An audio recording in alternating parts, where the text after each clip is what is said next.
Short escape ke Rangkas Bitung budget cuma 60.000. Yuk deh temenin aku ke 4 destinasi selama 1 hari di Rangkas Bitung.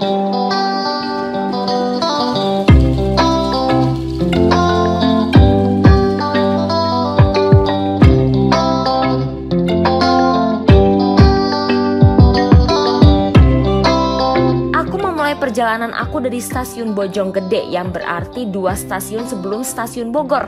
Yap, trip ini bakal menggunakan fasilitas kereta api sampai di Rangkas Bitung. Aku berangkat jam setengah 6 pagi. Kebayang gak tuh bangunnya jam berapa? Aku transit dulu di stasiun Manggarai lalu menuju stasiun Tanah Abang.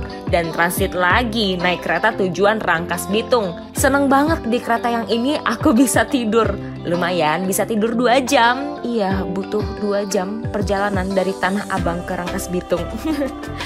Wih, sampai nih di stasiun Rangkas Bitung. Oke, keluar dari stasiun, aku jalan kaki ke arah kiri. Mau cari makan dulu nih, karena tadi pagi boro-boro makan. Bisa bangun aja udah bersyukur banget. Aku makan soto daging, tapi ini enak banget. Dagingnya tuh dibakar, yang akhirnya membuat si daging punya sensasi smoky gitu. Jangan ngiler ya. Selesai makan, kami melanjutkan perjalanan naik angkot merah ini menuju alun-alun kota Rangkas Bitung. Biayanya 5.000 aja guys. Habis itu kita geser ke Museum Multatuli. Multatuli ini adalah nama pena dari Edward de Westdekker, warga negara Belanda yang memprotes praktik tanam paksa di Rangkas Bitung. Nah, di museum inilah kita bakal berkenalan lebih dekat dengan beliau dan melihat langsung buku fisik cetakan pertama Max Havelaar yang didatangkan dari Belanda.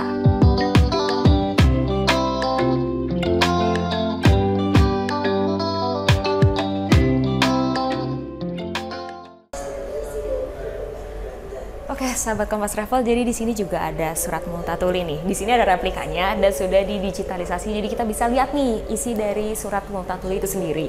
Nah, surat Multatuli ini adalah surat yang dituliskan oleh Edward de Westdekker yang dikirimkan kepada Raja Belanda Willem III, yang isinya merupakan sebuah permohonan nih kepada Raja Belanda yang menurut beliau saat itu mengelola masyarakat Hindia Belanda ini dengan sembarangan dan sangat merugikan rakyat.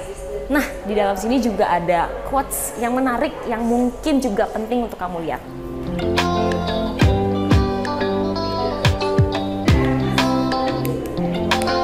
Selain mengenal sosok Multatuli, kita juga disuguhkan kisah akan perjuangan rakyat Rangkas Bitung dalam melawan penjajah di tanah air hingga terbentuknya Kabupaten Lebak, Banten. Terdapat 7 ruangan di Museum Anti Kolonialisme pertama di Indonesia ini, yaitu Ruang Selamat Datang, Kolonialisme, Tanam Paksa,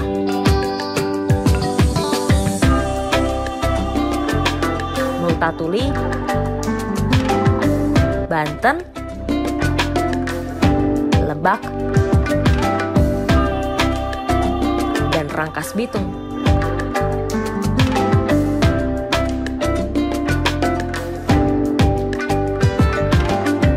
Museum Multatuli memang tidak besar guys, namun museum ini cukup homey. Ditambah lagi di ruang Rangkas Bitung bisa membaca buku yang tersedia di ruangan itu. Bukunya juga ada yang cetakan bahasa Belanda loh. Ada di antara kamu yang bisa bahasa Belanda? Harga tiket masuk ke museum ini adalah Rp1.000 untuk anak-anak dan Rp2.000 untuk dewasa. Kalau mau bawa rombongan, jangan lupa berkabar dulu ya ke pihak museum. Yuk kita geser ke Perpustakaan Saidja Adinda. Perpustakaan ini benar-benar ada di samping Museum Multatuli. Bahkan kita nggak perlu keluar gerbang. Nama Saidja dan Adinda diambil dari nama tokoh yang ada di salah satu buku karya Multatuli loh. Arsitektur bangunan ini keren banget, berbentuk seperti lumbung padi. Kira-kira kenapa ya? Menurut kakak petugas di sini, dengan bentuk lumbung padi ini diharapkan bisa menjadi lumbung ilmu bagi masyarakat sekitar. Perpustakaannya juga cukup cozy menurutku, dan disinilah favorit spot aku, soalnya bisa goleran. Ruang koleksi di Perpustakaan Saidja Adinda dibagi menjadi 3, yaitu ruangan khusus anak-anak, ruangan khusus koleksi umum, dan ruangan khusus koleksi referensi. Aku agak salfok nih sama ruang anaknya, karena ruangannya gede banget. Jadi si kecil bisa banget deh tuh main dengan leluasa dan happy. Kalau mau kesini, kamu tinggal isi buku tamu aja. Kartu keanggotaan diperlukan kalau kamu mau pinjam buku. Perpustakaan dibuka setiap hari Senin sampai Jumat jam 8 pagi sampai 4 sore. Let's go, kita geser ke destinasi selanjutnya, Water Toren Rangkas Bitung. Jaraknya hanya 220 meter, jadi aku jalan kaki aja deh. Water Toren ini merupakan bangunan peninggalan zaman Belanda yang diresmikan pada 1931. Mulai dari tahun 1970, menara ini nggak digunakan lagi, tetapi masih dirawat dan dipelihara. Di zaman Belanda ini digunakan untuk memberikan pelayanan air bersih kepada warga di Rangkas Bitung. Nah, di zaman dahulu ini digunakan sebagai bak penampungan air langsung dari mata air Ciwasiat yang ada di lereng Gunung Pulau Sari. Nah, air yang ada di sini akhirnya didistribusikan kepada warga di Rangkas Bitung sampai Pandeglang. Nah, Water Toren ini sendiri dibangun di tempat yang lebih tinggi dibandingkan dengan tempat-tempat yang ada di sekitarnya karena untuk penyaluran airnya memanfaatkan tekanan air.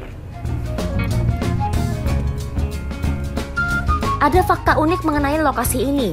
Sebelum direnovasi pada 2021, lokasi ini tampak seram hingga kerap dijadikan sebagai tempat uji nyali. Wadidaw! Tempat ini buka setiap hari dari jam 8 pagi sampai 10 malam. Aku saranin kamu datang di jam sore ke malam agar tidak kepanasan, dan saat malam hari, Water Toren ini dihiasi lampu warna-warni yang meriah. Aku mau kasih bonus satu destinasi lagi nih kalau kamu masih kuat berpetualang. Kalau ini jaraknya sekitar 350 meter dari Museum Multatuli. Saran aku kamu jalan kaki aja karena sayang kalau kamu tidak menikmati rindangnya pepohonan dan udara segar di Rangkas Bitung. Rumah Multatuli ini ada di sebelah area parkir Rumah Sakit Umum Dr. Aji Darmo. Bentuk bangunannya terlihat sangat tidak terawat. Plafon sudah pada bergelayutan, dinding dipenuhi dengan kotoran kelelawar dan ubin yang begitu kotor. Menurut Kepala Museum Multatuli Ubaidillah Mukhtar, sudah ada rencana dan anggaran untuk merenovasi rumah Multatuli di tahun 2020. Sayangnya, rencana itu harus dipospon karena COVID-19. Semoga bisa lekas direnovasi ya bangunan ini.